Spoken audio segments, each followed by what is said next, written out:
It is 7 o'clock, so I'm calling to order the November 18th, 2024 meeting of the Beacon City School District Board of Education. Please stand for the pledge.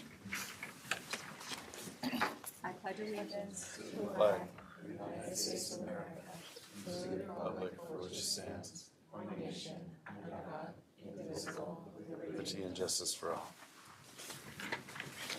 Vicki, can you call the roll? Here. Here. Here. Excused. Here. Here. Here. Excused. Here. Matt, can you point out the fire exits? Exits are in the back of the LGI. Okay. Does anybody have a public comment they would like to make this evening? Seeing none, we'll move on to the workshop, starting with a funding update from the Foundation for Beacon Schools. Thank you. Where do you want me? Right there is good. Perfect. That's where I wanted to be. Hello. Good evening. Thanks for having me. For those of you that have not met me yet, I'm Kit Burke-Smith. I'm one of the co-chairs of the Foundation for Beacon Schools. Our goal, we're a nonprofit that was started to support, is a school foundation for our school district. So I want to talk a bit, I don't need it, right? You're projecting well. It's fine. I didn't know I was going first. It's big. So I just want to give a very brief, because I know time is of the essence in these meetings, overview of what our goals for the foundation are. And then I want to talk about this year's grant cycle that we're wrapping up right now. So this is where I'm going to use my cheat sheets. The goals of the Foundation of Beacon Schools is to fund and evaluate innovative pilot projects and events that enhance student learning and enrichment, facilitate collaboration between BCSD, the community, and local and regional organizations to strengthen educational and occupational opportunities for students, and foster strong community involvement and support for public education at Beacon. If you haven't heard of us, please grab me anytime you see me in the supermarket. I always say that, but I mean it. And I'm more than welcome to talk more about things, explain stuff, get people involved, because you guys don't volunteer enough, right? So a few weeks ago, we had our gala. It was great to see a lot of you there. And we did give out this year's Innovation Education Awards. So I just want to acknowledge those educators one more time. The recipients were Matthew Carpenter, Allison DeLisi, Kelly Hamburger, Erica Hughes, and Ed Trad. So congratulations to those wonderful educators. So those were honoring some of our grant recipients from last year. One of the things the foundation does is we fund teacher grants, educator grants. It doesn't have to come just from a teacher, some of the principals know. And so we've closed our application for the year. We had a record number of applications and requests. So we are happy to, actually I wrote thrilled. So we're thrilled to partially or fully fund 13 grants representing all 6 schools this time for a total of $17,047. So thanks. Yeah, that's worth clapping for. We're excited. This is our biggest one yet. So this is our, I don't know how many cycles. I think it's our 4th or 5th time, maybe. I should have looked that up, but I didn't. So I just want to briefly tell you the 13 we're funding. I'm not going to go into them at great detail, but if you have any questions about anything, I'm always available either now or any other time. So at Glenham, we are funding the Stony Kill Farm field trip for kindergartners with Victoria Mastrantuono. Thank you. Mastrantuono. At Forrestal, we're funding the Hudson Highlands Nature Exploration for 3rd, 4th, and 5th graders with Crystal Sessom-Wiggums. And we're funding the Equine Experience for special ed students with Jessica White.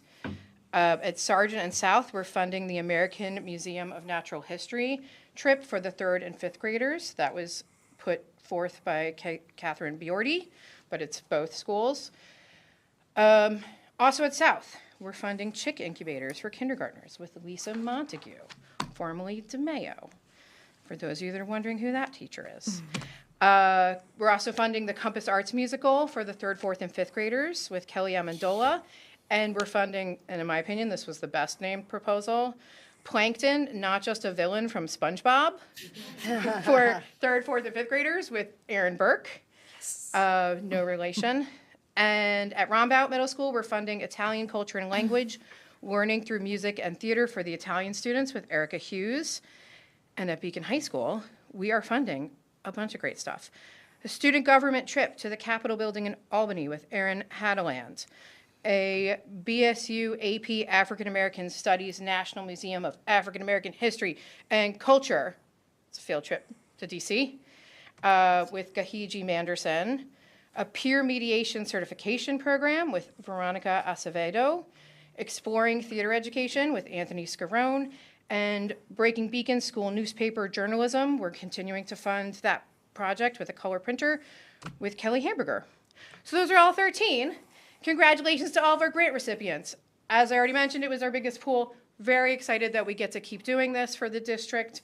We would love to keep doing this in the future. And that's what I'm here to tell you.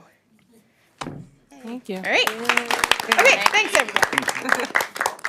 Yeah, I just want to say thank you to the foundation for all the work that you guys do. It is hard work and detailed, and you have to really have stamina to keep this going year after year, and you're making the dream work, as they say. Thank you. So next in the workshop is a presentation on JV Forrestal Elementary from Principal Sessoms Wiggins.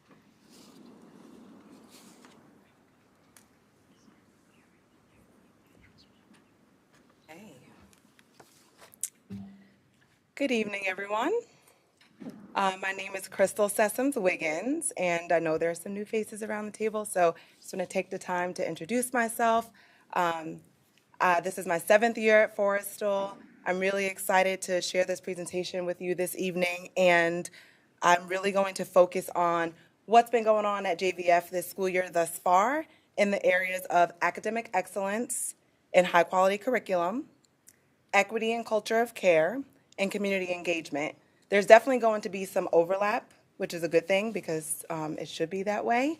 And across the slides, you'll see photos of different things, bullet points. I'm going to dive into those things a little bit more deep to give you some insight on what you're seeing, and then also have some time, especially when we're exploring the area of academic excellence, to look at some of our school-wide data. All right. So to start, in the area of academic excellence and high-quality curriculum, our K through 2 ELA curriculum is primarily Foundations. It's a research-based curriculum, and it's designed to build on the foundational literacy skills. It focuses on phonemic awareness, phonics, fluency, vocabulary, and comprehension. And there's alignment there with the science of reading. There's explicit instruction that the teachers provide to students on how sounds connects with letters. And even though this is our K2 program, we even see it and use it in the pre-K program. My son is in pre-K this school year, and I get to, hear from him, and it's not, your traditional A, B, C, D, E, F, right? It's A, apple, A, B, bat, B. And it's so cool just having that additional insight and experience hearing from him and just seeing how the program grows from kindergarten to 2nd grade, and then connects to what our students are using at their grade 3 through 5 level, which is our new reading curriculum, which is Into Reading by HMH. So far, it's really been a great learning experience, I would say, for both students and staff with this curriculum. For me, what I appreciate is how the program naturally has scaffolding built into it. Also, the content is engaging. The kids seem to really enjoy it. I will say it is very deep and wide, which is great. There's a lot to go through, but the teachers are doing a wonderful job with it, pacing the lessons and really honing in on vocabulary skills and the things that the kids need to make connections to build strength in the areas of reading comprehension, which is wonderful.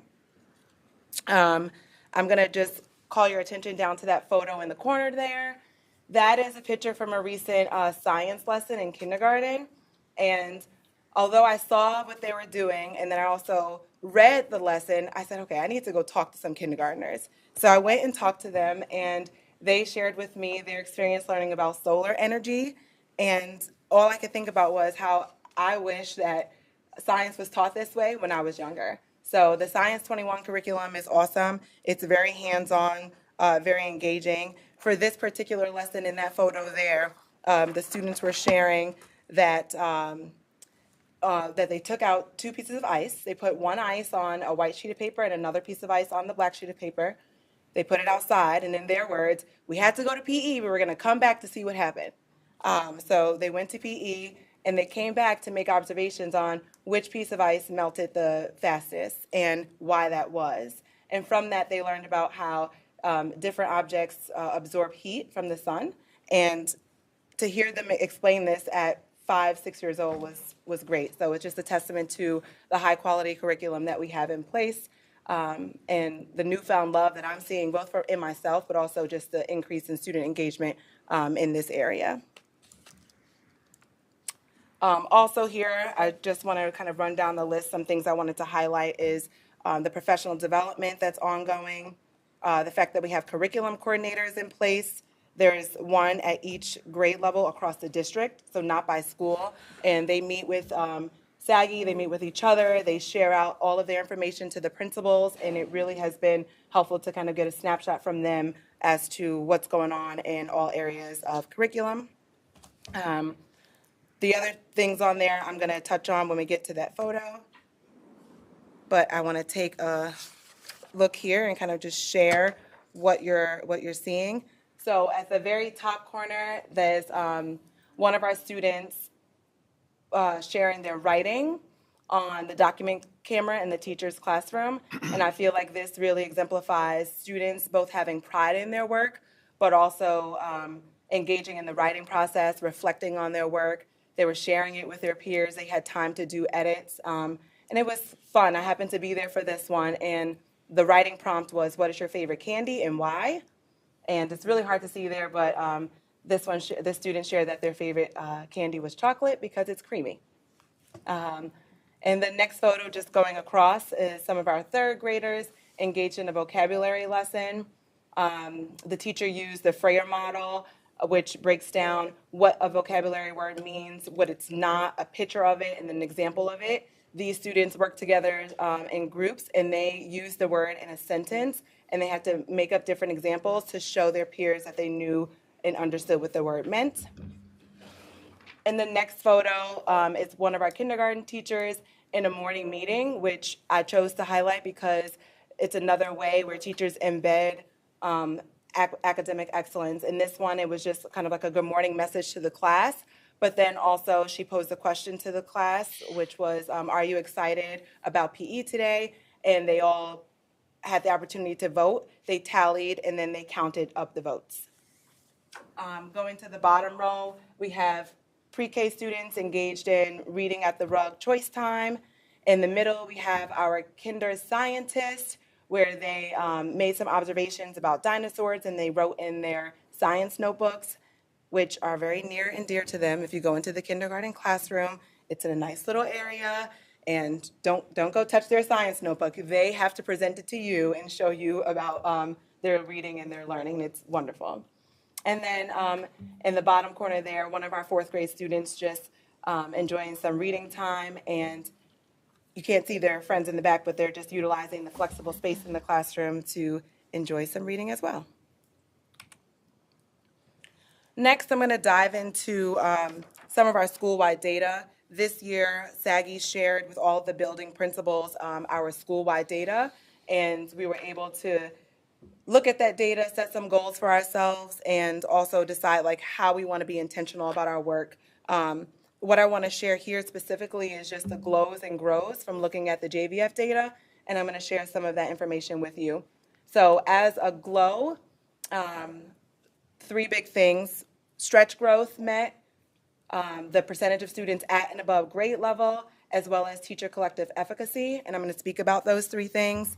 But really quick, just to give you kind of the gist, and I'm also going to explain how stretch growth is defined. But looking at our school level data, the percentage of students who met their stretch growth, and this is based on last year's data because this year we only have the fall diagnostic data to work with, right? So based on last year's data, 70% of students met stretch growth. And that's huge because the nationwide average is about 25 to 35% across the United States.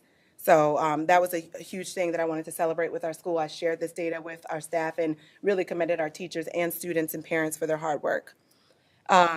Stretch growth, I'm going to get into a little bit deeper, but it's really just the amount of growth that a student needs to make in order to reach grade level proficiency. It's also individualized based on each student's diagnostic score. And then also, we'll see this in another slide, but first grade was a grade level last year that really stood out where 47% of students met their stretch growth. The second glow was at or above grade level data. And I'm just going to move to the next slide so you can kind of, well, this is what is stretch growth, which I explained. I'm going to move to this slide so you can kind of just see how, what stretch growth means as defined by iReady, which is our platform for the diagnostic assessments, and what it means for students when they are below grade level or when they are on or above grade level. And I'm going to continue to talk through some of the glows. So the other part of it is the percentage of students at or above grade level. 70% of our students are at or above grade level, and just 20% are just one grade level behind. Giving considerations to learning gaps due to instructional interruption in the 2020-21 school year, this is really a number to be proud of. And at the same time, it speaks to also an area for growth, because for me, when I look at data, when I look at numbers, I still remember like there's students, there's faces behind these numbers, and you know, considering which students are represented in that 20% as well as in the remaining 10%, and how we use data to inform our instruction to you know, make some intentional goals and help them to get to where they need to be. This is just a closer look at that school level data. And the arrow just is pointing specifically to the stretch growth and the percentage of students that met their stretch growth across grade levels K through 5. And then this really brings me to the grows.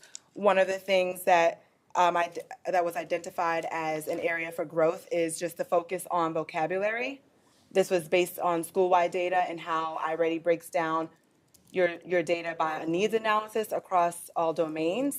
Vocabulary specifically was the domain where students struggles, either as it was the highest area or like the second highest area for us to address based on the percentage of students below grade level. So why focus on vocabulary? This one really is important to me because when you focus on vocabulary overall, students are going to achieve more. More specifically, it's key for reading comprehension. It's going to help us with promoting cognitive development. It deepens their understanding and really supports language acquisition for all learners. I wanted to highlight that because in consideration for our English language learners, when we're focusing on vocabulary for everyone, we're also focusing on vocabulary and strengthening the needs and learning goals for some of our most vulnerable population of students as well.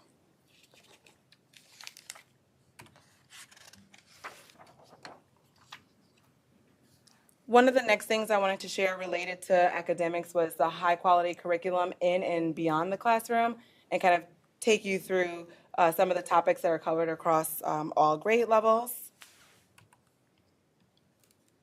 And this is something that was shared with families as well, but this just takes you through pre-K through second grade, some of the different topics that are covered, social play and cooperative learning at the pre-K level, first grade, kindergarten to first grade and second grade. You'll see that the academic and ELA areas really build on each other and connect.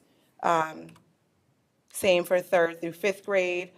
As I mentioned, the curriculum that we're using for grades 3 through 5 is very deep and wide, and it connects with focus on vocabulary, there's scaffolding, and really also even digs into grammar and how that comes to play when it comes to vocabulary learning and reading comprehension.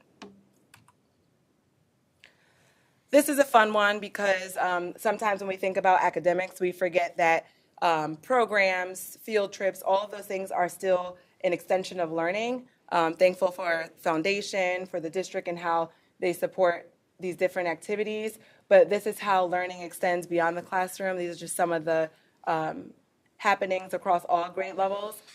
And I tried to mark the things that I know that are happening like at all of the schools with an asterisk, just so you can kind of get some insight as to what students are engaged in and exposed to across our district.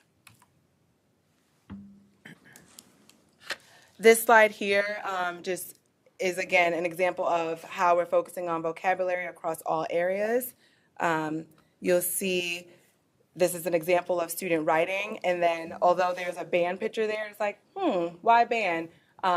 For this particular lesson, the band teacher focused on a keyword, a tier 3 vocabulary word, variation, and helped the students to understand what that means in the music realm, what that means for the pieces that they were composing, and then they got to play the piece for each other and for the teacher and myself.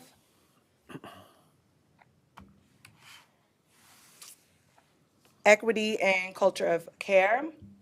In the bottom there, you'll see one of our teachers engaged in morning meeting with her students. This is something that responsive classroom practices are in place across all of our classes, really focusing on creating a sense of belonging through building relationships and supporting positive behavior. Also, new this year is a positivity project for our school as well as South and Glenham. This is our first year, and so we're not in full implementation yet, but our teachers just did a training on the last superintendent's conference day, and we're really looking forward to how that's going to fold into what's already in place in our buildings to support positive behavior and learning. Next, I also just wanted to note our equity team and their sharing of resources as well as school-wide events. I'm going to touch on that in the next slide, as well as parent and caregiver connectedness, making linguistic shifts and also celebrating various cultures throughout our building. Food access is a big one in the area of equity, Common Ground Farm backpack program, as well as inclusive practices across our classroom and a partnership that we have with Beacon High School and the Arc of Duchess program. Up top, starting in the first photo, we have a group of students, which I chose this photo just to kind of capture how I see students engaging in school with one another, demonstrating kindness, demonstrating respect towards one another, and kind of, if you look at the pictures with words, that's some of the artwork you can see across our building where some of the classes were focusing on kindness, what you can do to help others, what you can do to set goals and be kind to others, and some of the words that they came up with.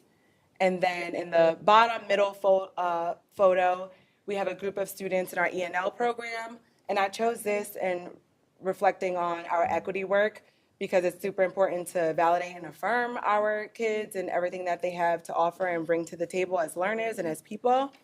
And then up top, similar sentiment, just students feeling welcome, feeling a sense of belonging, that can be themselves and have fun and enjoy themselves while they're learning.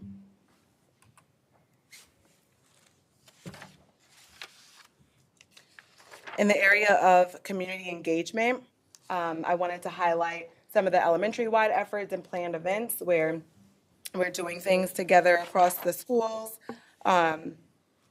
Recently, this past fall, grade 3 through 5 all participated in the Emotion into Art Assembly. Brian organized this for Rombout, and all of the elementary schools took our grades 3 to 5 students. They really enjoyed it. They got to see an artist paint some really cool paintings, but more importantly, speak to the students about kindness, about leadership, about working together, and the students and staff really gave us some good feedback on that. Also noted here is something that we do at Forrestal each year is our Black History Month Gallery Walk, where we partner with different people and places in the community. Also, it's an event that our family comes out to. It takes place in the evening. Students research different individuals, and they do a research project that's displayed in the hall, and parents get to come out and learn from their students. They lead the way and take them through the halls and share all of their learning. New this year, we're having a financial literacy night, which is going to be pretty cool, and that is going to be spearheaded between our building equity leadership team and one of our parents who this is kind of like her realm, and she's going to partner with us to help organize this night for our families and further engage our community. Also here captured is our family fun nights, our Land to Learn garden program, other partnerships with community organizations, and ways that we're supporting our BCSD neighboring schools. And a new event this year, well, we did it last year, balloons over Liberty Street, but it was not a kind of like a larger community thing. It was just internal in the school building, and the kids made balloons after the book Balloons Over Broadway, and march through the halls. This year, parents are invited to come out, and there'll be a parade where the students can walk through and show their balloons and walk outside, and the parents will be able to be there to cheer them on. Here, just to also capture some more of the community engagement efforts. In the top corner, that was a presentation that SAGI just recently provided to our PTSO to go over our new reading curriculum, share information about curriculum overview across all grade levels, and also captured is some of the events from this summer. There was an elementary principal's welcome to the pre-K families. This was really cool. I got to wear the hat as principal, but also as parent, and it was a nice way to start the school year, to engage with the community, connect with other families, both in your own school, but also across the district. And then in the bottom corner is a snapshot of the summer program that takes place each year for ENL students, not just at Forrestal, but across the district. And I feel like this is a big one to highlight because we don't get to talk about it often, but our students who are a part of the ENL program participate in this summer program, and we have a partnership with DIA. They come and they do learning through art and community. The teachers focus on language acquisition, and then they make some kind of connection to art. And at the end of the summer, their work is displayed at DIA, and their family comes out, and it's always a really fun and engaging event. And the bottom two photos are things that I spoke about already, the balloons over Liberty Street, and then the cultural celebration, which we started last year, but we're going to do again going into this year. A few more things just to highlight some of the community engagement work. The City of Beacon Fire Department always comes out and holds an assembly to provide education around fire prevention and safety. And this Friday, our pre-K students are going to the firehouse to provide them the artwork and the thank you cards that they made and get a tour of the new firehouse, which is going to be fun. We also have on site outdoor library, book drop-off and pickup. In the top corner, you also see that's from our Walk Bike to School event. This was something that all of the elementary schools participated in, each at our given locations. And we met up at the Roundhouse parking lot, and then Mr. Zana helped to lead the way to the school, and that's always a fun event. At the bottom is just showing our school community, School Pride, or Spirit Week recap. The first one of the year was led by our student council. They came up with some fun and creative days, and the kids really had a blast. The middle photo in the bottom is just some of our students who participated in the Girls in Sports Day across the district, which John and Katie helped to lead each year. And it's always nice to see how much of our students and our community comes together for this event. And the bottom is some of our kindergartners having fun in the garden, and we're thankful for our partnership with Land to Learn. They lead a wonderful garden education program, and our students are always very engaged in enjoying themselves and learning when they're out there. Last but not least, thank you all for being on this journey with us. Any questions? And also, please know you're always welcome to come visit Forrestal. I would love to welcome you guys, do a little tour, say hello to the kiddos, and see some of this stuff in action for yourselves. Any questions, guys? Really great presentation. I was just trying to figure out, maybe, could you give me like the stretch growth? I just don't quite understand what that is. Got it. It's a new term for me. No and problem. I read it this afternoon. I was trying to figure it out through the conversation. Yeah. Is there a way to, like, was it on the slide before too with the numbers, or is that not on? It's on this slide. The one Oh. with the numbers doesn't really give you a breakdown. I would say this would be the best slide to kind of look at, almost like side by side with Okay. the data. But it's not like it's a term that we would hear every day anyway. It is a iReady specific term. Okay. Right? So like they coined that term. It's what they use, and we use it in our language when we're looking at data because it's how we view some of the diagnostic data and how students perform in ELA and math. But specifically, it's really just how every single student individually performs in their diagnostic data. We want to consider where they are based on that data and where we want to get them. And that growth that they make to reach grade level proficiency is called stretch growth. But I think sometimes looking at the data and talking through it would help understand it better. I'm super willing to do that if you want to come by JVF, or if I could, we can schedule some time and I can, give you some more examples. With Forrestal also being like such a small school, sometimes when you start to dig apart this data, some of it becomes very identifiable, right? We only have two Right. grade levels at each, two classes at each grade level, and when you start to Right. pick it apart, we're going to be mindful of what we're viewing. But I'm totally willing to sit down and do that with you. Okay. It was a term I'd never heard before, that's Yeah, also. no problem. It was great to see you breaking down sort of the learning buckets on the journey through JVF. So are those benchmarks the same across all the elementary schools? So Yeah, everybody's those coming things are into- not just Forrestal specific. Those things are based on the curriculum work that was done over the years. And I really just looked at it and I talked to my teachers. And over the past 2 years, I really just asked them, I said, well, what are the topics that if a parent who is new to Forrestal wants to know, like, what is my child going to learn pre-K through 5th grade? Give me the highlights. That's what that is.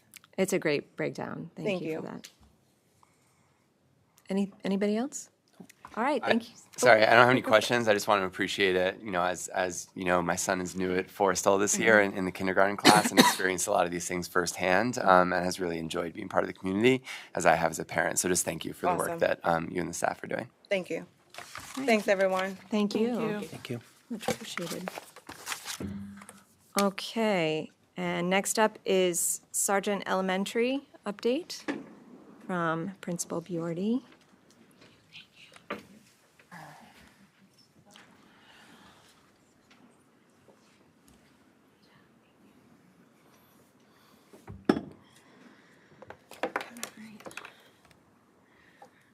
Good evening, everyone. Are you ready for another presentation, or do you like a, what do we call in a responsive classroom, a brain break? No. All right, we're just going to jump right in. Thank you so much for having me tonight. I love opportunities to talk about my school. For those of you who are new to the board, my name is Katie Bjordy. I'm the principal at Sargent. I'm going into my 3rd year as the principal there, and we're having a lot of fun. So to start, we have a lot of new things happening. Some of this is, going to be similar to what, Crystal explained in some of her slides. I'm going to dive a little bit deeper into some of the Positivity Project work since we're going into our 2nd year as a partner school.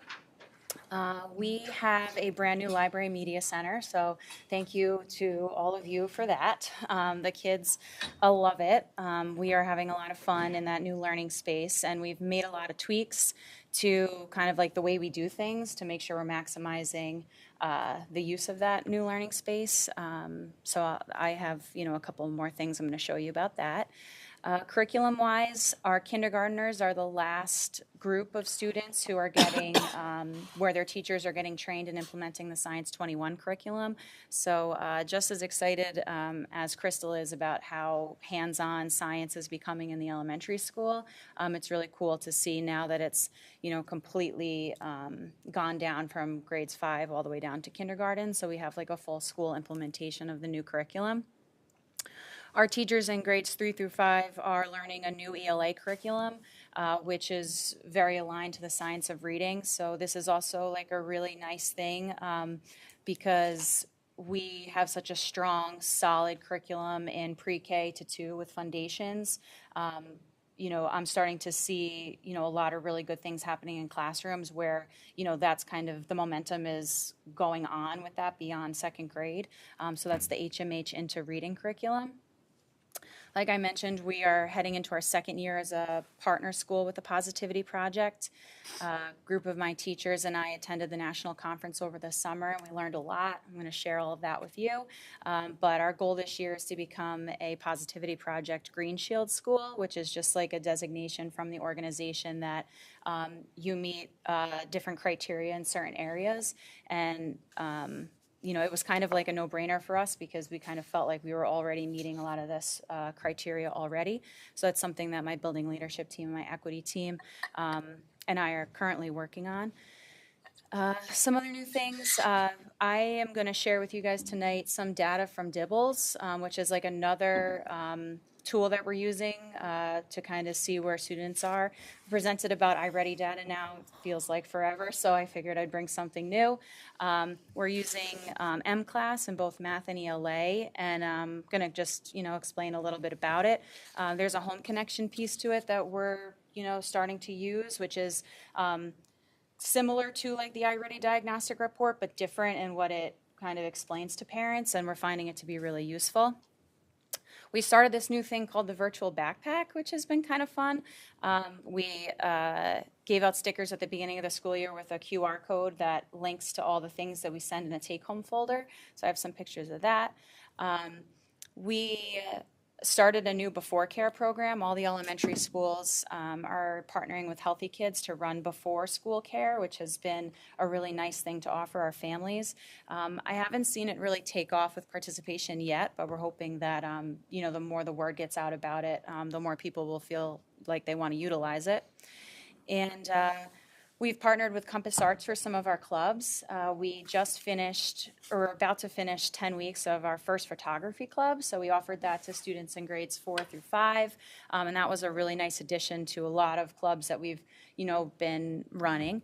And we are getting ready to start our first ceramics club. So we are going to partner with Compass Arts for that program too.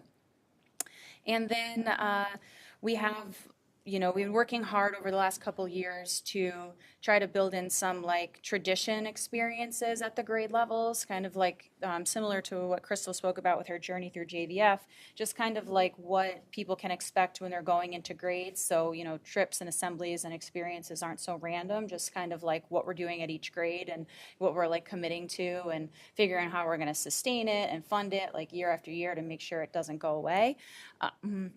But we've added some of these. So Mr. Dwyer and I are working with my 5th grade teachers and one of his math teachers on a collaborative trip to the Museum of Mathematics in New York City. Thank you to the foundation who left for funding our collaboration with South Avenue to go to the American Museum of Natural History. And we took 3rd graders over to Stewart Airport this year, which I have a picture of in my presentation, which turned out to be just like a really cool, close to home experience for them. Basically, the kids all got to go on a C-17 plane and kind of learn from the Air National Guard. They got to go in the cockpit of the airplane. They got to learn about like how all the different things that those planes have carried. And what was even more interesting is like 2 weeks later, all over the news was how those planes from Stewart were being flown down to Florida to help with like the FEMA relief efforts. And in the newspaper articles were like pictures of all the people that the kids met. And the next day they were coming into school being like, look, do you remember this person? And in my pictures, I had pictures of the same people. So I'm like, oh, this is really cool. So it was like a really nice, like real world connection to something that they, got to experience. When we got to school, So I wanted to, again, thank you guys all for the library. So I just have a little quick video of some students. I went into the library because I'm like, I got to get some pictures in my presentation of the new library. And I had some students in there who are in drama club. They love to act. And they were like, we will give you a tour of our library. So I couldn't turn them down. It's too cute. It's like cuteness overload. when we got to school, there was a brand new library. You want to come check it out?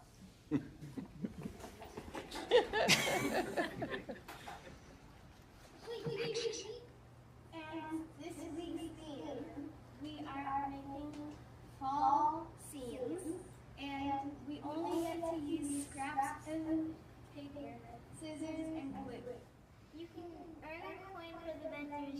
you become a star of the week. You also get on your birthday. You guys want to go see what Molly is doing? Sure.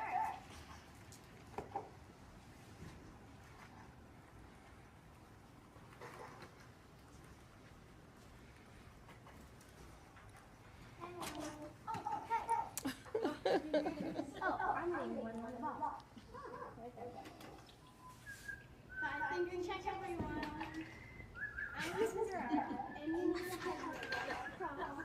Your hands are still, your ears are listening, your eyes are watching, and your lips are zipping. We love our new library. It's books for everyone. So I went into the library while these students were at Makerspace. So we redesigned, we made some changes to our master schedule this year where we gave Makerspace as an option. It was really important to me to make sure that we were getting kids into the library as much as possible. So we added in Makerspace as an option for recess, so students can choose if they want to go to the Makerspace and build and read or do whatever. We've created like a system for all these different challenges, and these students were in Makerspace when I went in there and ready to obviously act. But what they were showing you over there in the corner with like the paper was like the Makerspace theme of the day. So it's just kind of like ready, set, all these different activities for them to do and just kind of create and explore and flex those like STEM muscles that really are just kind of about like tinkering and playing around. So we really wanted to build that into their day as a choice. So it's been working out really well. To kind of go along with that, we started the year this year with some like building wide goals and some things that we wanted to do around reading and vocabulary acquisition. So over the summer, I had a lot of my teachers, there was about 8 teachers, participate in a book study, 2 books, Shifting the Balance, one for grades K through 2 and one for grades 3 through 5. And it basically outlines in the book just like practical implementations for how to shift your reading instruction in the classroom and incorporate more small group instruction and different ways to kind of like reimagine the way we're teaching vocabulary because, reading comprehension, it's becoming more and more apparent through all of the data that we're looking at is we have the right curriculum in place, but we're not seeing the benefits in the upper grades with like reading comprehension. So I'm going to show some of the data in a minute that kind of shows us that. So we started the year kind of looking at last year's data and knowing that we wanted to do a couple of things. The first thing was to kind of start with that book study and kind of get some teachers, excited about leading some of these new initiatives. Then we knew that we really wanted to increase the amount of literacy building wide. So we had some really early conversations in the beginning of the school year about infusing literacy into special areas and kind of just helping those special area teachers add in some components that are going to give those students a double dose of what they need. So we know at like the younger grades, it's as simple as just exposure to books and exposure to reading. So I have some pictures here of like Mr. Koval's reading a book and Jim, he is also working on right now and it's really cool, like a nice word wall. So we're just trying to make it more visual. Some of the other special areas kind of naturally lended itself to the reading of the book. Our new art department is doing a fantastic job when I go in there. They're using books a lot to introduce topics. This was one, the pictures that I have here is an example of a couple of books that were read in art, but the one on the bottom, this Rain Play book, Miss Griffin brought the class in. She's been having them sit on the rug in a circle to kind of go along with that responsive classroom model. She's been reading books to them. This book, Rain Play, is kind of about being imaginative when you're outside playing. And then their project, this picture that's kind of up at the top to the left of Mr. Koval, is students were able to kind of think about the inspiration that they heard in the book, along with that, she had a couple of worksheets that teased out a couple of the important vocabulary words. They were all differentiated by grade. And then the students were able to create with a bunch of different materials their like dream playground. So this was a first grade lesson, which, you know, I thought was pretty impressive, you know, with all of that like academic stuff kind of infused in it. The other couple of things that we are doing or trying to be really intentional about is increasing the amount of small group instruction that we're doing. So what we're learning from the data is that, like I said before, we have the tools, like we have the right curriculum in place, but we're really trying to figure out ways to push the students who are coming up like right at grade level or right below grade level, and you know, to make as much growth in the year as we can. So from benchmark to benchmark, or just like by focusing on targeted interventions, the way to kind of do that is by doing it in these like small group instruction areas. So we've been trying to be creative with staffing and utilizing AIS to push into classes, and just trying to do as much as we can to support teachers and give them the support to pull small groups and kind of give students what they need more, individual students what they need more repeatedly. Along with that, we saw in some of our data that a subgroup that was underperforming was our socioeconomically disadvantaged students, which is pretty, typical, I think, if you were to look at, even national data. So my building leadership team and I, we're just thinking of easy ways that we can kind of get a better pulse on it. And so we have been doing these bi-monthly check-ins with our, twice a month, having teachers be intentional about pulling those students and really doing a deep dive into their data and see where the gaps are, so we can make sure that we're, focusing our instruction on filling that. And then kind of to go along with that is experiences, right? So, we do a lot of things outside of school. It's really important to us to take students on curriculum-connected trips. It's also really important to us to bring students, people in to our school to kind of try to give the students as many experiences, because that also helps to build that background knowledge that may be lacking if there is an economic disadvantage. And an area that we've been focusing on this year to do that is with STEM. So the makerspace is just a one piece of it, but we're trying to, really beef up the STEM connected experiences. We looked at a lot of articles that just talked about how early exposure to this kind of stuff is really what socioeconomically disadvantaged students are kind of lacking. And, if we can provide that, then, or kind of use it to inspire future jobs. It's really not only socioeconomically disadvantaged students, but really any student. What we're really trying to do is kind of think about jobs that they're going to be doing, in the future, and how it differs from some of the stuff that they're, seeing now. So I mentioned master scheduling, and one of the things that we've really been playing with is the time element of trying to do all this stuff. So all the elementary schools added library back into the special schedule, which adds it back to the 4-day cycle, which basically means that every 4 days the students have an extra special. And what that has allowed us to do is have more meetings with our teachers, and really has helped us push forward some of our goals. For example, just last week, my AIS reading and my AIS math teacher ran trainings just in-house. We were able to do it, without any coverage issues, on progress monitoring tools. So they sat with teachers one-on-one, kind of went through students in their class, went through the DIBEL screener, and just kind of took the time to kind of show teachers exactly how they can implement it. And it was really, really helpful. We did some other trauma-informed practices stuff with teaching assistants and aides. We also trained all of our teaching assistants in how to run small groups. So, we had my building leadership team and the AIS team also utilize that time to pull TAs and kind of teach them how to run a small reading group, a math center group. So we're really just trying to, just beef up the professional development that we can do in-house with each other to push forward some of these learning initiatives. And then we also had used this time to train our new staff members in Positivity Project.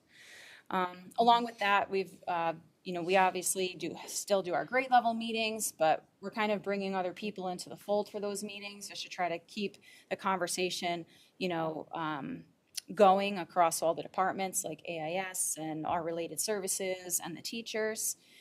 And all of this is trying to just keep the focus on using our data to differentiate with kids to make sure that we're giving them exactly what they need as much as we can in those small groups. So I decided to, again, show you something a little new. This is our end of year data that my AIS reading department put together on their own at the end of the school year based on a screener. So we use a Dibble screener at the elementary level, and every student gets screened with it. The screener has the same kind of components as the iReady diagnostic, but the difference, and all the data is valuable, but the difference between a diagnostic and a screener is that a diagnostic tool changes the questions for every student every time they take it, right? So you're doing the diagnostic, and my questions are different than Crystal's questions, are different than Dr. Chadwell Dennis's questions, and it just kind of tries to tease out, where you are in comparison, to everybody else who takes the test. The screener that we do is the same, everybody gets the same kind of question. So for if we're trying to measure comprehensions with Maze, everybody is getting the same 4th grade reading passage, and then, when they go through and they score it, it's everybody got the same exact passage. So this was, the teachers are very good at looking at the iReady diagnostic, and we use that a lot. This to us, for what we were trying to really, tease out, seemed to be a really good starting place for the teachers when they were coming into the year.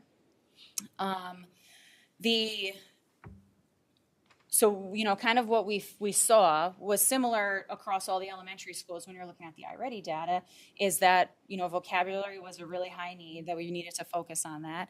And what tells us that is this last column here, where you see that 72 out of 156 students were, below or well below in reading comprehension. So what we kind of started off the year kind of talking about is, how do we do that and what is the end goal? So Scarborough's reading rope, an old reliable visual, but, if the overall goal is to get students to, comprehend what they read, these are the things that we need to do. And we're all very confident that the curriculum that we have in place is doing that, right? So we have all this word recognition stuff is covered through Foundations. Our new ELA curriculum is really filling in the gaps for a lot of the language comprehension stuff. So we just wanted to kind of really focus in on each student and what they needed from us. The M-Class Home Connection is just kind of another report that kind of breaks some of this down, and it has, what's nice about it is the iReady diagnostic report has next steps, but the M-Class Home Connection report has next steps and targeted interventions that the teacher can do right on the spot with them, and it's all tracked electronically. So this has been a really good tool to use when we're bringing students up through IST, and just even having conversations about progress with parents, because we only do the diagnostics 3 times a year. So this is more frequent. We could do these, so we could do the interventions through M-Class every week if that's what we think the student needs. And, we've been talking through that with teachers at grade level meetings and trying to figure out how it would work best to do it. And, we're pretty confident that we've been able to figure out, a way to implement it without it, being too overwhelming. So it's been exciting to kind of watch, how all these tools and new curriculum is kind of fitting in to the day. Here's a picture of my students on the plane. It was really fun. All right. So as far as community engagement, we, really focus on this and pride ourselves on, fostering a welcoming school community for the kids and for people and for like new families. It was really fun. Crystal mentioned the pre-K meet and greet. We had a great time with that. I'm happy that we were able to like all collaborate on that event. We also each run 2 kindergarten orientations. So we do one in the spring and then we do one right before school starts.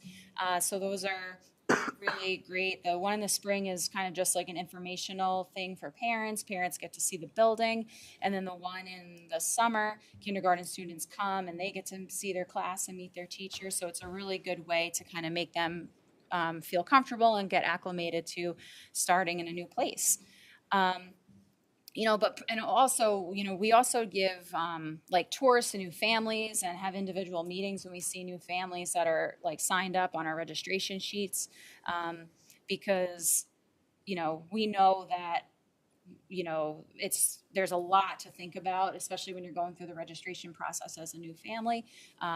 So, it was a little challenging this summer because the buildings were all kind of under construction, but we made it work. Other things that we do, we directly communicate with families often. We've been really trying to keep our website really relevant and kind of keeping things on there that are, that families want to see and know. We kind of stay active on social media. It's been really nice to partner with different groups. Our PTO is amazing. We love the Foundation for Beacon Schools. We love their support. The partnership with Compass Arts has been really fun this year, Land to Learn. The picture over here all the way on the right with some of my students outside, you'll see one is holding a giant pumpkin at the bottom. Just random like community things. My PE teacher reached out to Adams and said, hey, I want to do a pumpkin rolling activity right on Halloween, like as a physical thing. And he had like this whole obstacle course set up with the pumpkins, and Adams gave us 10 pumpkins. So, little things like that. All he had to do was call, are things that I'm trying to encourage, all my teachers to kind of do, just to think outside of the box. My student council, we just finished up a couple of big things. The student council just raised $300 for Miles for Hope. They sold, you might have seen them at homecoming. They were very compelling with their signs and their bracelets, but they were selling breast cancer awareness bracelets. And they raised $300 at homecoming and they donated it to Miles of Hope. So I was really impressed by that. They also collected a ton of food at our turkey trot event that was just last weekend. And we also have a student leadership team that is kind of a group of students that I meet with regularly just to hear what they want to see out of their school. And it's been really great working with the kids and hearing their feedback. I mentioned the virtual backpack. Basically, this picture of Mrs. Winchell here, we put a sticker on all the kids' take-home folders, and it has a link to, the QR code takes you to just a link on our website that has everything that we've sent home in the folder, like electronically there by date. So we're just trying to make it really easy for people to find stuff because I know what happens when that folder gets home. It's not always where the paper is where you need the info. So we're just trying to consolidate all those things. So, the fact that that's housed on the website is just kind of also driving people to our website where we have some other stuff that we think is important. And we just double down on all of that stuff with our newsletter and social media. We have a student-run newspaper, which I'm now kicking myself that I didn't bring you guys copies of, but it's in the virtual backpack. it changes its name every year. It is the Sargent Times this year, and it is the best news in the Hudson Valley. So if you want, no offense, Breaking Beacon, but if you want to read good news, read this newspaper. It's the cutest thing. The kids all do it. It's completely student run. When you go into the library on a newspaper club day, it feels like you're in like that show, The Newsroom. They're like running around. They have papers and they're like talking to the advisor of who they need to go interview. It's very intense, and they did a really good job. Another thing that we do that has been really fun is our special person breakfasts. So we do one for every grade level, and we just open the school a half hour early on certain Fridays, and students get to invite one special person to eat breakfast with them. The food service department does a great job. They make the breakfast. This past one was donuts and smoothies, and Trax donates coffee to us, and it's just like a fun way to start the day. What I love is I get to meet all sorts of people in the kids' lives. So I've met babysitters, grandparents, cousins, big siblings, big brothers, big sisters, all different people in the kids' lives. And I love the way they like introduce them to me. Like they're so happy and excited for, me to meet their special person. So that's been really fun. We started those last year. I'm going to talk a little bit more about our character honor roll assemblies when we get to the Positivity Project, but this is, we do these quarterly. We bring parents in to kind of celebrate some of the work we're doing with school culture. We had our turkey trot last weekend. That was really fun. It's a 5K road race and a fun run. So Mr. Colville coaches and Mr. Antelek coach the kids through a fun run around the property. And then we have an adult 5K that goes off. On this Thursday, we have our 33rd annual Sargent Senior Citizen Thanksgiving Luncheon. We have 93 seniors from the community RSVP to come. So we're really excited to have that event again. Our fifth graders do the serving, and we have all different grade levels singing. We have the high school chorus coming down to sing, and it's a really cool community event. I guess one of the other things that I like is the turkey trot and the senior citizen Thanksgiving luncheon are events that are broader community people. So it was cool at the turkey trot there was a lot of staff from all the other buildings that came.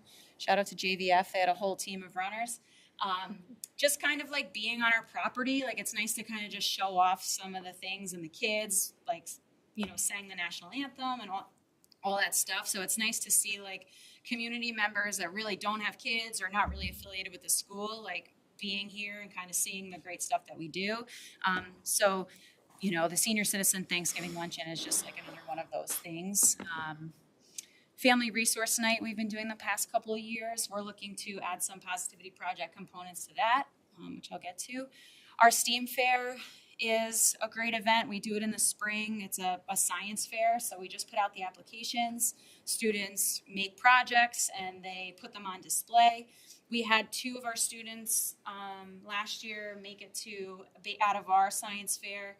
Their projects qualified for the regional fair, the Dutchess County Regional Science Fair, and we had one of our 5th graders win. He's now a 6th grader, but won the whole thing, and it was really, really cool.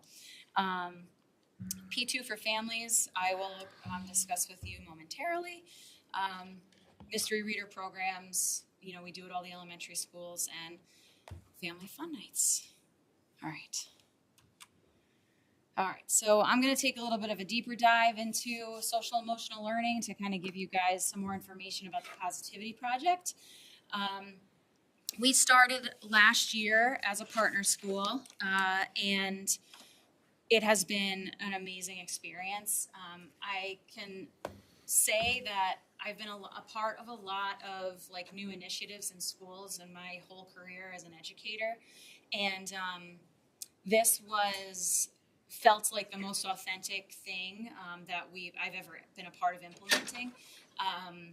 The teachers were really the catalyst because right away they were very into it. So I guess I'll start with what it is. So the Positivity Project is a social emotional learning curriculum. So it is a full-blown curriculum that spans from pre-K to 12th grade, with differentiated lessons that cover 24 character traits that are grounded in positive psychology. So it's basically taking like the most relevant psychology around character and like bringing it all the way down to pre-K and like at the pre-K to 12 level. We chose it because we looked at a lot of different SEL programs. And when I first came down to Sargent, I learned a lot about responsive classroom, and I really liked it. It seemed like it had a ton of momentum. The teachers were really into it. My teachers specifically, I didn't even feel like needed any more support in it. Like they were really, really good at implementing the responsive classroom components. But I didn't see how it could translate from what we kind of had going, like building wide. So there was like pockets of the building that kind of hadn't bought in yet. And we were working hard. We had the SEL TOSA in place, and she was, working with all the teachers on, the components of responsive classroom. But what we felt like my teachers felt like, is that there was just something missing when it came to like the explicit teaching of what it means to be kind, or what it means to have gratitude, or what it means to have perseverance. And these are all words that are like the morals of all the stories we read, and they're all the, we hear these words and we can post them up on the wall, but we weren't being intentional about like the how to and what it is and all that. So, and there's other SEL programs that teach that. But when we found this, and I did learn about it from another district, and I presented it to my teachers, right away they were just really impressed with how well done it was and how much there was. Some of the things they said was they were like really impressed with the quality. They were impressed with like the no nonsense approach, and there wasn't like all this like if you do this then you get this, or there wasn't this like felt like this pyramid scheme behind like how to make it work. And they just felt like it was really authentic. And then they said they could easily see how effortlessly it would fit into what they already do, which is responsive classroom. And by last year, every single one of the teachers in my building were trained in responsive classroom. We had sent our new folks, we sent all our special area teachers, we used our SIG grant money from like the year before to make sure everybody was responsive classroom trained. So it was something that we really didn't want to veer away from. So like what we picked had to fit into it well. I gave you guys a folder, and there's a little like chart in it that kind of just shows the like responsive classroom alignment to the Positivity Project. I'm going to reference that in a moment. So I guess like, is it another competing initiative? From right off the bat, my teachers felt like it wasn't. They felt like it was just kind of like the cereal that they're always, feeding the kids, but this is just in like a different box, and a box that they really liked. And then, is it just for classroom teachers? I'm going to kind of go into how it's really well thought out and how you can implement it with every staff member in the building. So the two handouts that I gave, one is responsive classroom alignment, and the other one is the zones of regulation alignment. So these two things, when I first started at Sargent, were really apparent that these two things we were doing, and we were doing it well. Responsive classroom was being implemented in all the classroom areas. Zones of regulation was being taught really well with related service, and we wanted to explore a way to merge the two and just kind of like enhance that building-wide language for how we talk about things. And then once we implemented the Positivity Project, we had no issues ever again. It didn't solve everything. We still have the same issues that I had to keep you guys on your toes. We still have the same school type issues kind of arise, but I feel like we're just better equipped to like process it all and talk about it, because we know that we have been very intentional about teaching all the things that we're expecting of students, which is like a really big component of a responsive classroom, is modeling and being explicit in, like, teaching the content. I just want to show you guys the resources. So everything is like a Google Doc, a Google HyperDoc. So when you become a partner school, they basically unlock all of their Google things to you. So I'm hoping that I can actually, because am I logged in as Mike? Okay. Let's see if it lets me. So this is the Positivity Project resource guide, and it takes you through all their different components. Where we start every day is this annual calendar.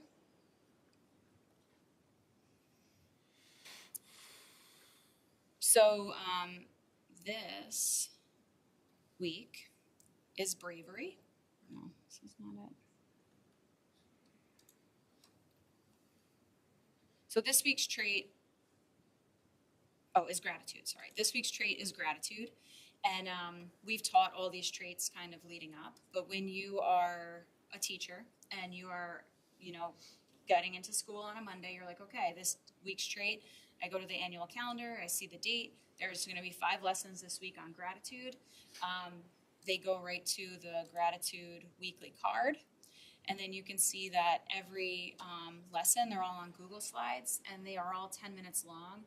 Each lesson is about 4 slides. Usually starts with a quote, some interactive component, and then a couple of discussion questions. Then there's also extension activities, so teachers can really have the autonomy to take it as deep as they want to, or just kind of like cover it for the day. So what my teachers were very impressed with right from the get-go is that there's different lessons at every grade. So when you're learning about gratitude in pre-K, or you're learning about gratitude in 5th grade, you're never going to repeat the same lesson on the topic your whole time in school, which is pretty wild. We met the curriculum team when we went down to the national conference, and they're all either currently working teachers or recently retired teachers. And they do a really good job with like the quality control. So it's like you open up some of these things sometimes, like the videos are always working.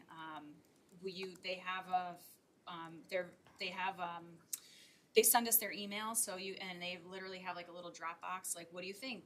Is there anything you'd like to add? So my teachers have already told me that they've sent stuff to the Positivity Project, and they've like seen it kind of come through, which is really cool.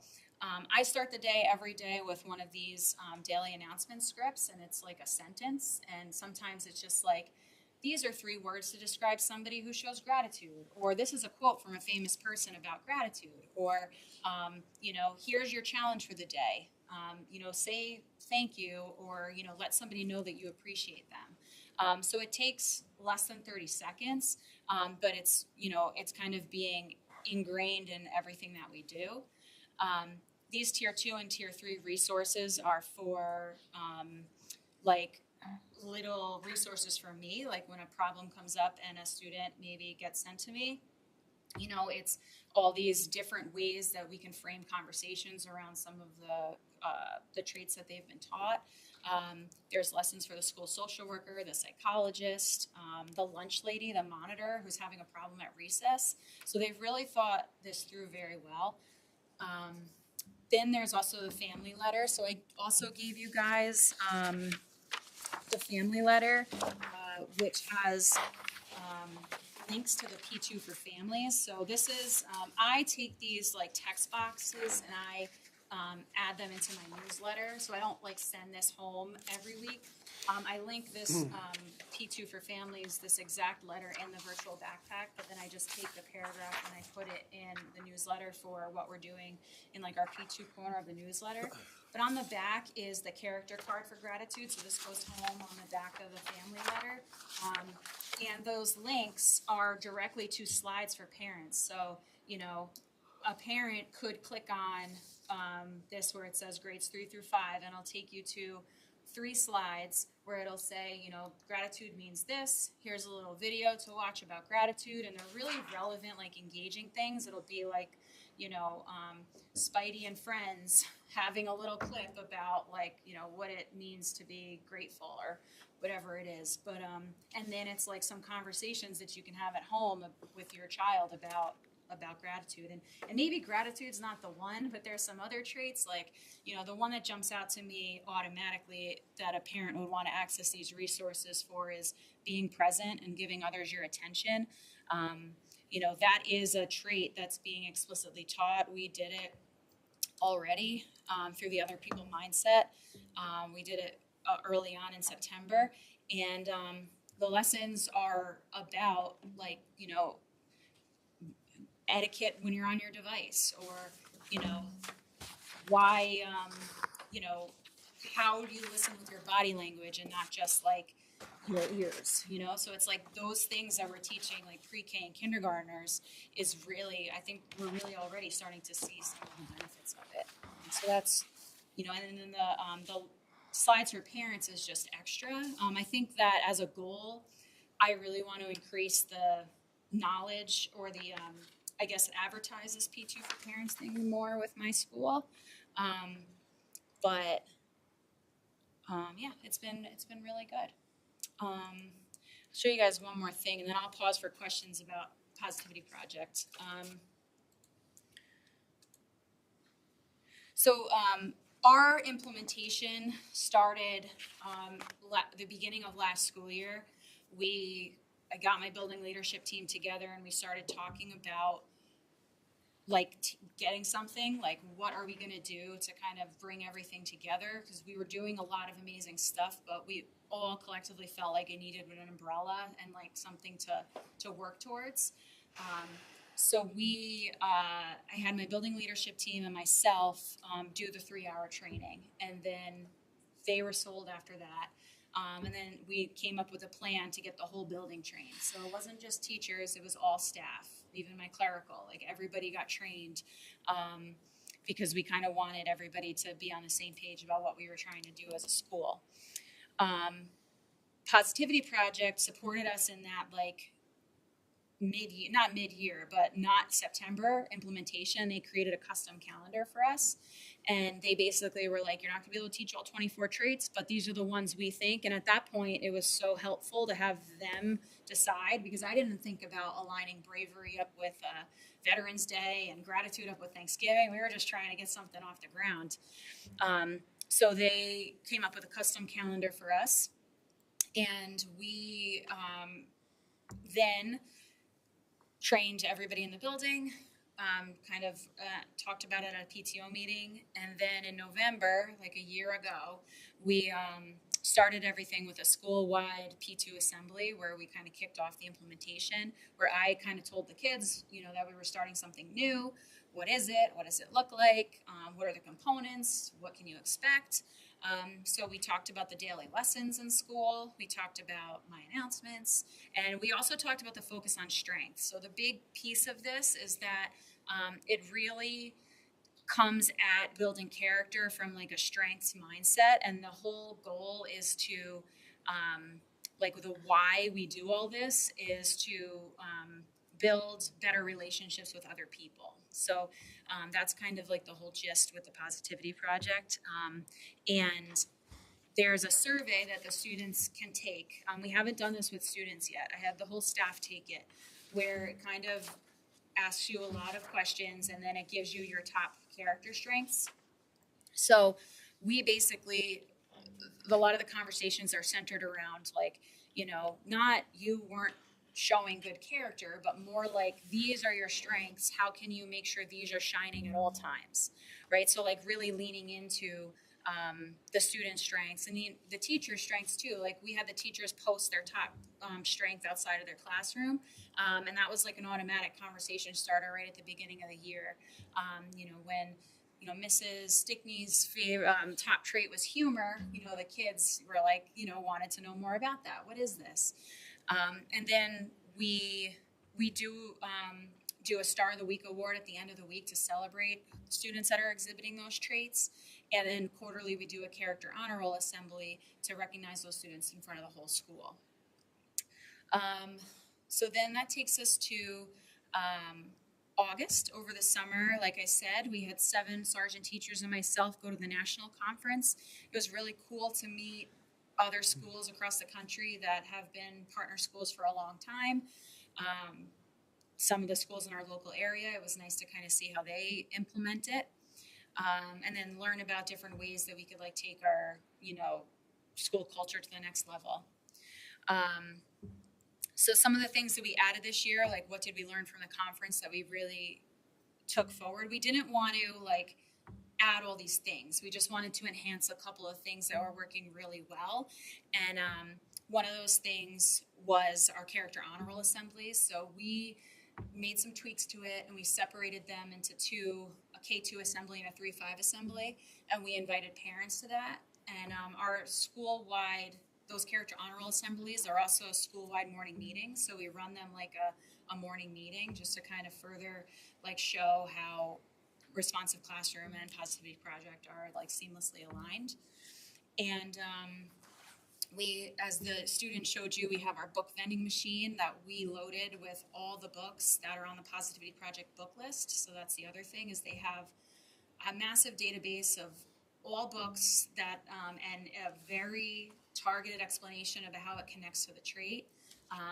So we put all of those Positivity Project books into the book vending machine, and it's just kind of like, this cycle where we're awarding students for exhibiting the trait, and then they're getting a book from the vending machine where they can learn about more traits, and we, are giving access to the vending machine to all kids because we're giving them coins on their birthday. So it's just creating like a little bit of excitement around, around what we're doing. We also are utilizing the Positivity Project Planner. So they created a planner, and they actually showed it off at the national conference because it was finished in time. But a sergeant student we did a cover contest for the planner, and a sergeant student drew this cover, and they were impressed because we were the first school that asked to do like a original artwork on the cover, and they hadn't had a school ask for that yet. As it's like a newer product that they're launching, but we were buying the planners anyway, and now our planners have, like, because we're following the national calendar, like a workbook component to all the character ed traits that are, week by week, just right into the built-in calendar where the kids write their homework. So that's another piece where the families can kind of see what we're, teaching at school. Our goals for 2025 is to enhance our family resource night and implement some of the family engagement things that we learned at the conference. And we want to send a team of teachers to present at the conference in 2025. Any questions about P2? I know I talked a ton. You said that I got the joke about like all our problems have been solved or whatever, but what are the things that you've noticed? Or have there been, you wouldn't be doing this unless you noticed some shifts. Mm-hmm. So how is it knitting together the responsive classroom work into, a desirable impact on your community?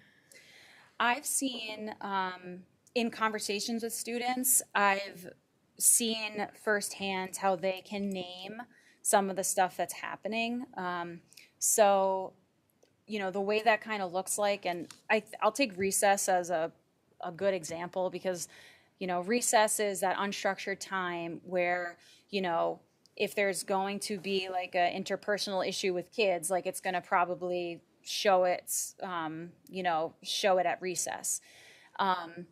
I think the most important thing that we did was bring in those, like the monitors and the teaching assistants into this like early on. Because they're using this language, and I hear it because when they come to my office with the student, they're using that language to like explain what happened. And the students are kind of like naming the character trait they maybe didn't show or that they are struggling to, exhibit in that moment. Another well thought out thing the Positivity Project does is they teach self control the week before Christmas break, or holiday break. So, it's, and I think the other thing that I'm seeing is that the lessons are being taught every day for 10 minutes. So at the beginning, that was kind of like my worry, we're going to put a lot of our eggs in this basket, and this is all, kind of falling on the shoulders of the teachers who already have a lot on their plate. But they are finding it so, seamless into fitting in what they do. Like, I'll give you another example. The bravery was our trait the week of Veterans Day. And I went around to 5th grade, and while I'm kind of going around, walking around the school, 1st grade is in the auditorium. They had invited a parent from 1st grade in who was a veteran, and they were doing a whole assembly, on their own about bravery. He was talking about his experience, and it felt so natural. The teacher kind of just had the parent do the slides for bravery, and that just kind of happened on its own. And while I'm going around to 5th grade, 5th grade was teaching a lesson about, they were in ELA. They already did their Positivity Project lesson, and they were in ELA, and they were learning how to write a 5-paragraph essay. But their topic they decided to use was, oh, hey, let's use bravery. It's the trait of the week. So they're, as a class, talking about all the components of being brave. And, that wasn't even a part of the daily lesson, but, it just kind of, that's something that we can all connect around. So I just thought that was really cool. So I'm just seeing it pop up in all these spaces that I'm not telling, them to do it. So I think that is a good inclination that they're into it. Yeah, this is amazing. I will say, I think it's one of the biggest gaps, almost on a societal level, that we have right now.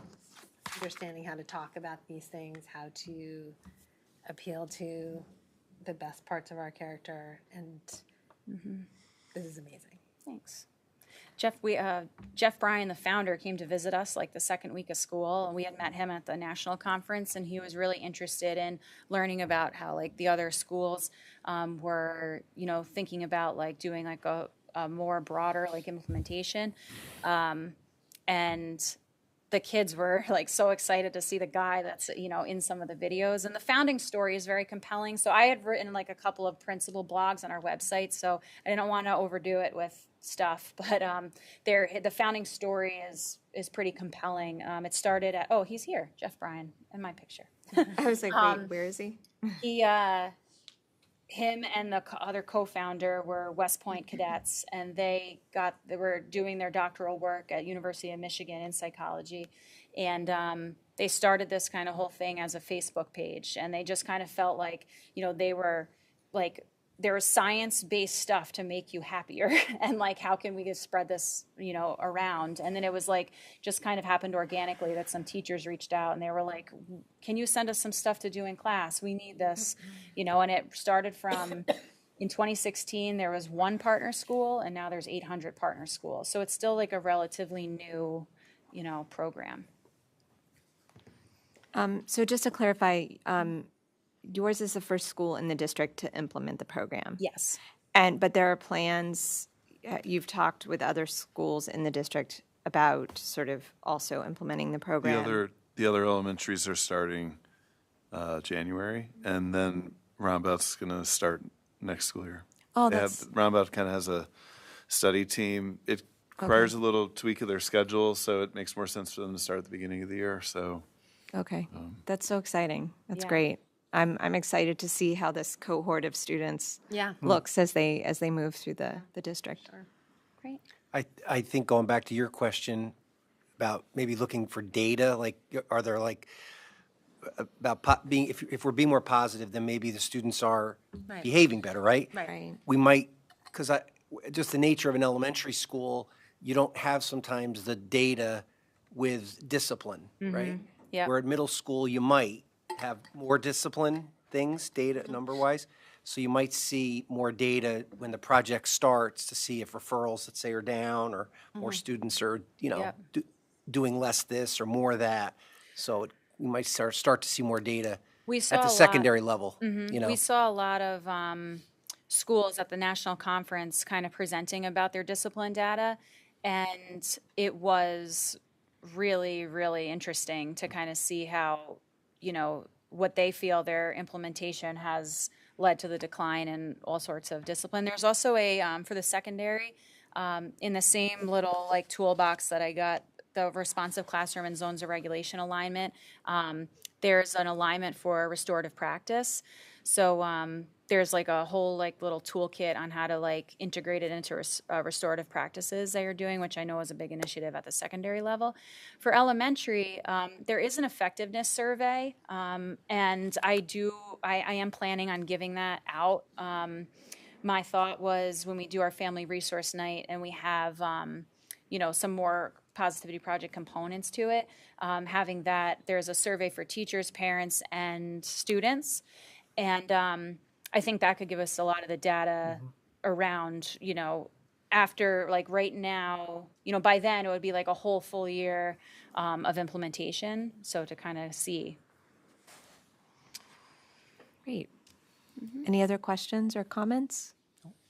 All right, thank you so much. Sorry, I should have not. Oh, that's right, That's I okay. forgot. That's okay. I have one more slide. I'll skip this. And then just to close out, like all things Sargent, aside from Positivity Project, I've been working with the building leadership team and equity team on some goals for 2025. I mentioned a lot of this, so I won't really go into too much depth. But aside from really focusing on progress monitoring and small group instruction, the building leadership team and the equity team are helping me with some of our other STEM goals. It's just a goal this year that we're trying to increase exposure to STEM, and they help me with my science fair, and then we're looking to bring some community groups or just community-based corporations in to try to kind of expose students to what the future workplace is. So we're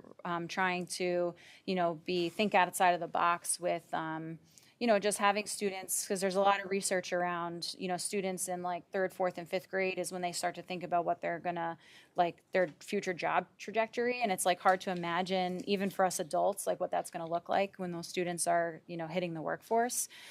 So we're trying to do some different stuff around that. And on the other side, we are doing a lot of training around trauma-informed practices. So on Superintendent Conference Day, my whole staff watched this documentary, Paper Tigers, which is about the ACEs research around trauma-informed practices and how we can connect better with students who are have those trauma backgrounds. And we're doing some roundtable discussions again. We're trying to bring some more stuff to the TAs and the teaching assistants. And we're going to do some roundtable discussions and have them watch the documentary too. So now I'm done. Thank you. Thank you so much. That was great. Okay, let's move on to comments from our student representatives. Masai, we can start with you. I don't have any personally. Okay. All right, Sarah. Yeah, so there is one thing. I've been trying to work on this since last year. And this year, me and Mr. Dwyer have also talked about making it happen. Basically, I want to start over the summer, along with our summer school, a program where people can get their elective credits over the summer. Kind of what we've been thinking about doing is during the same time as summer school, students can sign up for a select amount, for a select few types of electives, and they can go into the school, or maybe we do a hybrid type of thing to make it sort of partially self-guided, so that students can get their elective credits without having to take it in school. So, yeah, that's... Okay, thank you. That's really interesting. All right, Dean? I just want to say I really love all the new things that Sargent is doing. I know when I went there, they didn't have all that stuff. But I just think it's really great. Yeah, that's great. Thank you, guys. All right, reviewing the agenda, there is one change. 12.13, Donna McGinley and Diana Selber have been removed from the list because they're being voted in as instructors on 12.07. So they were just, their names were just moved. So can I have a motion for the board to adjourn to executive session to discuss the employment history of a particular individual? The board will return in about 30 minutes. So Second? Second. Comments or questions? All in favor? Aye. Passes 7-0. We'll be back in about 30 minutes.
ends right. All right, Matt, do you want to give your superintendent's report? Yeah, I just have a few quick updates.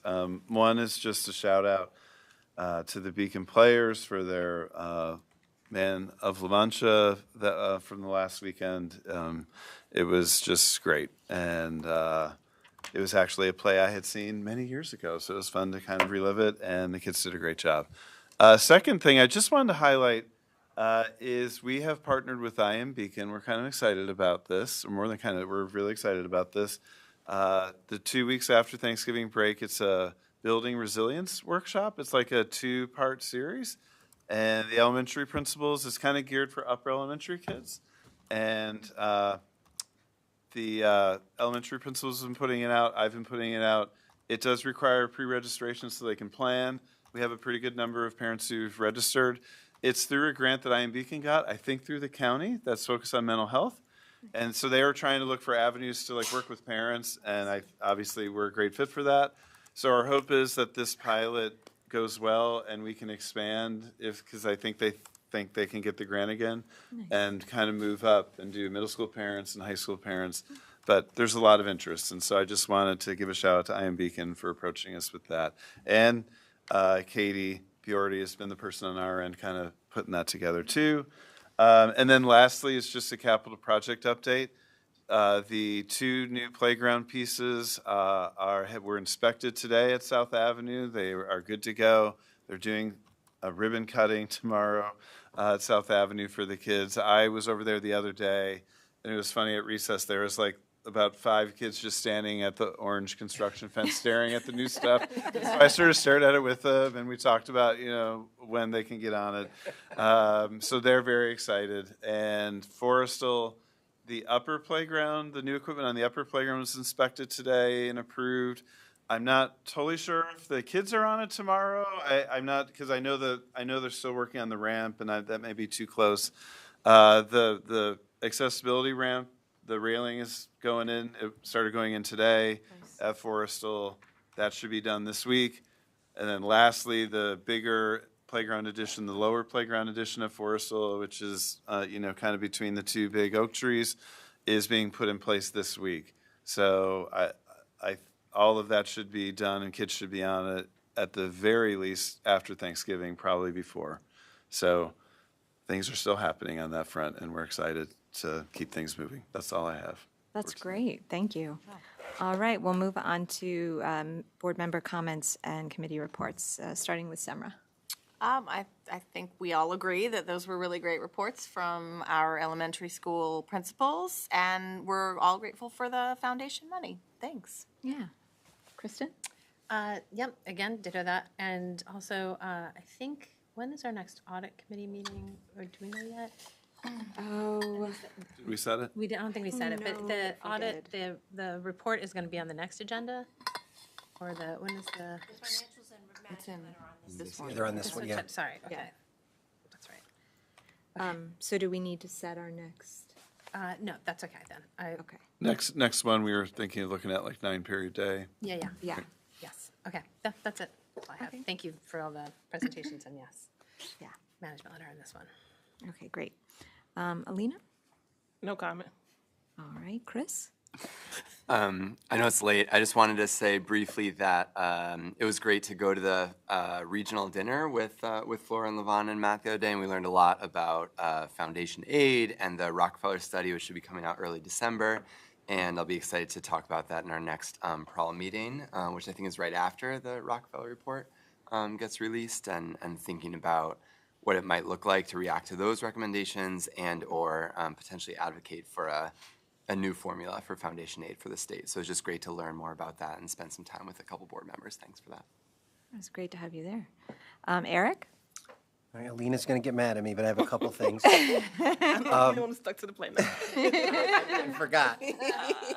We have a facilities committee meeting before our next board meeting on 5:30 on the 16th of December. I believe we are discussing the next capital project, I believe, is on the agenda for that meeting. We also had a curriculum meeting. I couldn't attend, but I got notes from SAGI. They discussed the Professional Learning Day, which was on I think it was the 5th. They also, there was some released questions from the 3 through 8 assessments that teachers now have access to. And I just wanted to say that I attended the volleyball sectional final, which was wonderful. They haven't been in, I don't know if they've ever been in a sectional final before, but I was really amazed at the crowd, how big the crowd was, especially from Beacon. You know, not everybody really knows volleyball, right, that well? true. But it was very enthusiastic. We lost, but it was really good. It was good, wasn't it? It was. And they got little medals that were like a legit Yeah. medals that say New York State or such, whatever it says. But it was really nice. And volleyball is really turning up Yeah. across Oh, the country. yeah. So it was just nice to. It was a good event I thought, for the school. Yeah, You I know, agree. because that's a great place. The mountain is a great place. And it was really cool. It's a really great gym. Yeah, it's a The great thing, gym. It was yeah. it was a good venue. So that's it. Oh, that was fine. Anthony? Okay, I have a few. So I also attended Man of La Mancha. I am always so impressed by the production of these shows and by these students who, I mean, for me, because I don't really have students in the high school, it's like these students come out of nowhere and they're like these brilliant performers, and it's just so cool to see them and to experience it. And you know, my kids sat through it and paid attention, which is high praise for plays and musicals. So it was great. I also wanted to talk about the PRAL and policy committee meetings. We need to move them from December 3rd due to a scheduling conflict for Meredith. So the options we have are December 4th, December 9th, and December 11th. So I think this impacts Alina, Chris, and Kristen. Levon, I will communicate with separately. But for the three of you, are any of those dates better What than day were we originally? the 3rd? Oh, I didn't even have that on my calendar, so that didn't. I could do 4 and 11, but not 9. Okay. So December 4th. This is, what time would this be at?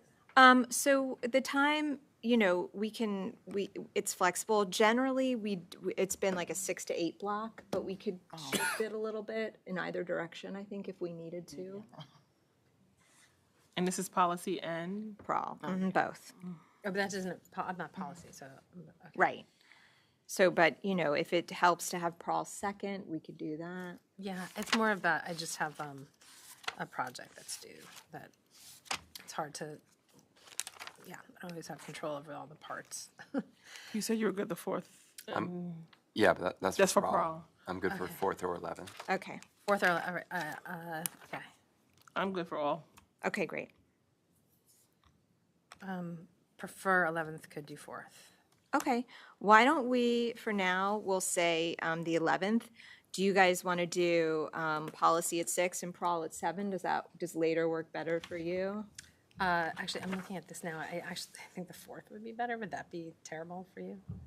I think everybody said they could do the 4th, right? So we could Yeah. do the 4th. Yeah, And do you prefer 6 or 7? 7. Okay, so what we'll do is a 6 p.m. start for policy on the 4th and a 7 p.m. start for Prawl on the 4th. And I will double check with Levon to make sure that works. You said Sorry, 6. this is just a really, up until the beginning of January, my schedule's kind of crazy. No, that's totally fine. And I also wanted to chime in that the regional dinner was really great. It was interesting to hear from Michael Rebel. So he's the attorney that was involved in the original lawsuit that brought Foundation Aid into being, essentially, and just hearing his perspective on it and sort of all the different ideas that are going into it and the parallel report that they're working on. December's going to be a very interesting month for school funding. So I'm looking forward to seeing how all that shakes out. Moving on to the consent agenda. Let's see here. The use of the consent agenda permits the Board of Education to make more effective use of its time by adopting a single motion to cover those relatively routine matters which are included. Any member of the board who wishes to discuss individually a particular piece of business on the consent agenda may so indicate, and that item will be considered and voted on separately, thus preserving the right of all board members to be heard on any issue. Are there any items that any board members would like to have removed from the consent agenda? Okay, hearing none, can I have a motion to approve 11.01 through 15.14? So move. So moved by Alina, second. Second. Second by Chris. Comments or questions? All in favor? Aye. Opposed? Okay, passes 7-0. Can I get a motion to adjourn the meeting? So move. Alina, second. Second. Second, Kristen. Comments or questions? All in favor? Aye. Aye. Passes 7-0. Good night.